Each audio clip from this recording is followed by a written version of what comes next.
Olá pessoal, nesse vídeo nós vamos conversar a respeito do livro Jovens Heróis da União Soviética, de Alex Halberstadt. Hoje é a parte 3, é sobre a infância do autor. Aqui nós vamos falar sobre os livros didáticos, os filmes, enfim, a educação de uma forma geral.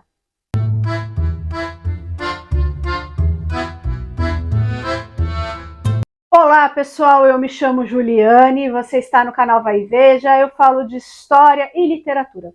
Se você gosta desses dois temas, se inscreva nesse canal, veja nossas playlists, União Soviética, Rússia, Guerra na Ucrânia, veja se te interessa, tá bom? Alex Halberstadt é um jornalista soviético-estadunidense. Ele viveu boa parte da sua infância na União Soviética. Quando começou a faltar comida nos mercados, a mãe dele, que era judia, foi atrás de cidadania israelense e com muito custo eles conseguiram sair da União Soviética e foram para os Estados Unidos. O pai acabou ficando na União Soviética porque o casamento deles não ia bem. Na adolescência e na vida adulta, Alex era atormentado por vários pesadelos e ataques de ansiedade. Isso fez com que ele fosse buscar a história da sua família. Ele viajou para a Rússia, a Ucrânia e Lituânia, a União Soviética já tinha caído, em busca de mais informações. Ele entrevistou o avô dele, que foi da NKVD e chegou a ser um dos guarda-costas do Stalin. Também foi atrás da história da família dele, que era judia da Lituânia, e foram vítimas do Holocausto, foram vítimas na ocupação soviética na Lituânia, enfim. A gente conversa sobre isso na parte 1 e parte 2, tá? Dos vídeos. Alex Halberstadt nos conta que, como a maioria das crianças soviéticas, ele foi criado vendo filmes e documentários a respeito da Segunda Guerra Mundial, que eles chamam de Grande Guerra Patriótica. A Grande Guerra Patriótica ela é muito utilizada, até hoje, né, pelo Putin, e foi muito utilizada pelos soviéticos para fomentar o nacionalismo no país. Alex Halberstadt nos conta também que ele assistia documentários a respeito do Pacto de Varsóvia, sobre a produção de grãos, enfim, ele era uma criança muito pequena, né, e já se interessava por esses assuntos, e era também o que ficava passando de forma recorrente, né, nos canais soviéticos. A mãe dele era formada em psicologia e o pai em filosofia. Ambos estudaram na Universidade de Moscou. Porém, a mãe do Alex tinha muita dificuldade em arranjar emprego, por antissemitismo mesmo. Aí teve uma entrevista lá que ela foi, e a pessoa perguntou assim para ela: você não tem nenhum antepassado francês, né, até a 5ª geração? Francês, pessoal, é eufemismo para judeu. Aí ela falou assim: bom, você falou com a pessoa errada. Aí ela foi numa outra entrevista, e aí o homem não estava interessado, tal. Ela falou assim: bom, você não vai me contratar mesmo, né? Então eu vou embora porque meu filho está doente. Aí o cara falou para ela assim: não, eu posso te contratar desde que você faça colas para as provas da minha filha. E aí ela foi contratada. O pai do Alex estava sofrendo muito na mão de um comandante ucraniano, né, isso no exército soviético. Aí a mãe dele, que era costureira da elite ali do partido, então ela conhecia muita gente, descobriu que um burocrata queria uma geladeira. Aí a avó do Alex comprou essa geladeira, mandou para o burocrata, enfim, mexeu os pauzinhos. O pai do Alex foi transferido para Moscou e durante o serviço militar a função dele era matar ratos que roíam os fios. E o Alex Halberstadt nos fala que na União Soviética as coisas funcionavam muito na base da corrupção, como até hoje a gente sabe, né, que funciona na Rússia. Tem vídeo sobre isso aqui no canal, sobre a corrupção no exército russo. Os pais de Alex ganhavam muito pouco. Então, o pai dele complementava a renda vendendo discos norte-americanos, de cantores norte-americanos, filmes, cópias de filmes, tudo isso era proibido na União Soviética, certo?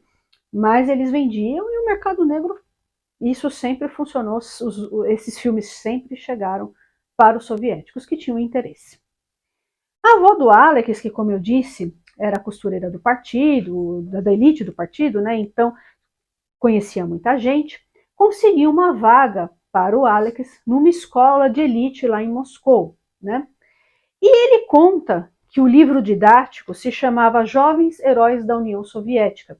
Esse livro didático era usado em todas as escolas e em toda a União Soviética. O capítulo 1 era a história do Pavlik Morozov, que durante a coletivização forçada do campo, ele denunciou o próprio pai por esconder grãos, um crime pela qual o pai dele foi fuzilado. Depois a própria família acabou matando o Pavlik Morozov. E essa criança era uma heroína na União Soviética. Foi considerada uma heroína e tal, por denunciar o próprio pai.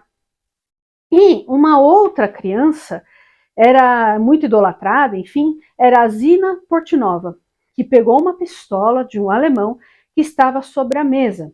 Na ilustração, pessoal, ela tem uma corda no pescoço, possivelmente porque tentou matar os alemães envenenando sua panela de sopa, que ela mesma foi obrigada a comer. A Zina original é bonita, né? Uma criança bonita, mas fizeram uma ilustração dela bem estranha, né? Com uma corda no pescoço, umas expressões, não sei, meio demoníacas, né? Bem estranha essa Zina. E aí, pessoal, o texto ao lado da imagem informava milhões de crianças soviéticas que nos momentos seguintes, entre aspas, Zina matou com o tiro o homem da Gestapo e depois foi torturada até a morte de forma animalesca. Lembrando, pessoal, que esse livro era para crianças de 6 a 7 anos de idade. A maioria das crianças em Jovens Heróis da União Soviética sofria as consequências de seus atos patrióticos. As crianças eram enforcadas, mortas a tiros, imoladas, envenenadas, deixadas para congelar na neve. Só morrendo essas crianças tinham valor. Isso, pessoal, explica muito a mentalidade russa hoje, né? Uma mentalidade belicista, né? Uma mentalidade que valoriza muito a guerra, né? O livro didático também ensinava como atear fogo num estábulo para os cavalos, para que esses cavalos não caíssem na mão do exército branco. Também ensinava as crianças a parar um trem carregado de munições nazistas, jogando-se sobre suas rodas. Pessoal, vocês entendem, eles estavam ensinando crianças a matar cavalos queimados e a se suicidarem para parar um trem nazista. Também as crianças elas eram ensinadas que o tempo presente tinha menos valor que o passado. Alex nos conta que as crianças soviéticas eram ensinadas que a guerra dava valor à vida. Pessoal, isso e tudo isso aqui são valores fascistas.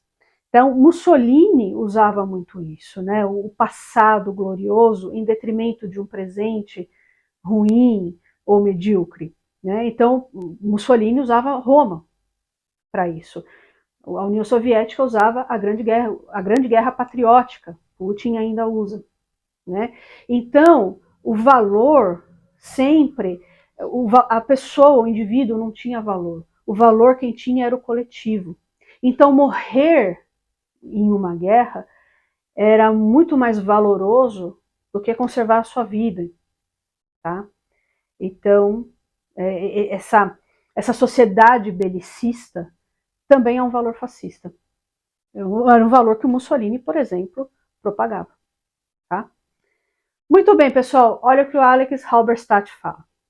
Portanto, nosso senso de orgulho viria não da abundância material, mas de uma série de abstrações. O arsenal nuclear, a exploração espacial, as fazendas coletivas, a construção de represas e monumentos severos, que não tinham nada a ver com a miserável realidade da vida cotidiana.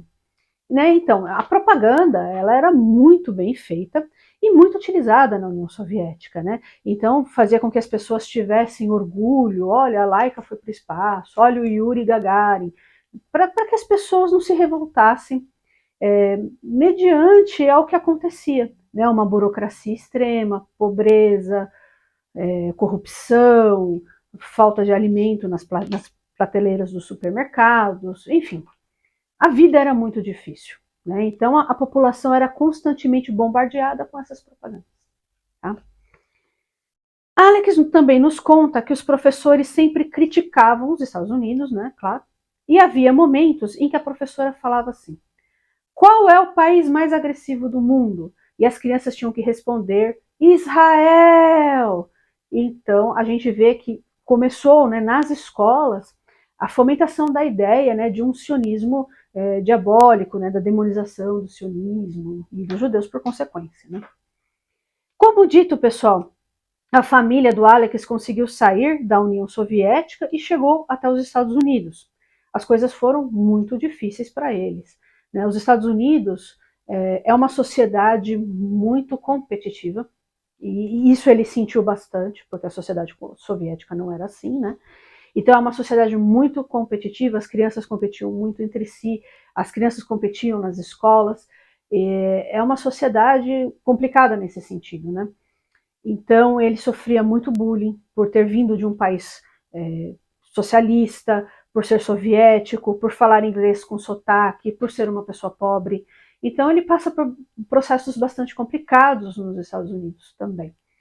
E no início ele estranhou bastante a quantidade de marcas, né, nos supermercados, e também ele estranhou o fato das crianças norte-americanas não serem ensinadas a parar um trem nazista com um corpo, a não denunciar os pais que falaram mal do governo, enfim, as pessoas falam mal do governo, não acontece nada, né? Então isso ele estranhou bastante. É isso aí, pessoal, deixo a indicação para vocês deste livro, né? Hoje é a parte 3 e é a última, tá bom? Espero muito que vocês tenham gostado do vídeo de hoje. Peço a sua gentileza para você, por favor, se inscrever nesse canal, curtir, compartilhar esse vídeo com seus amigos, publicar esse vídeo nas suas redes sociais. Tudo isso é muito importante, tá bom? Um abraço e até o próximo vídeo.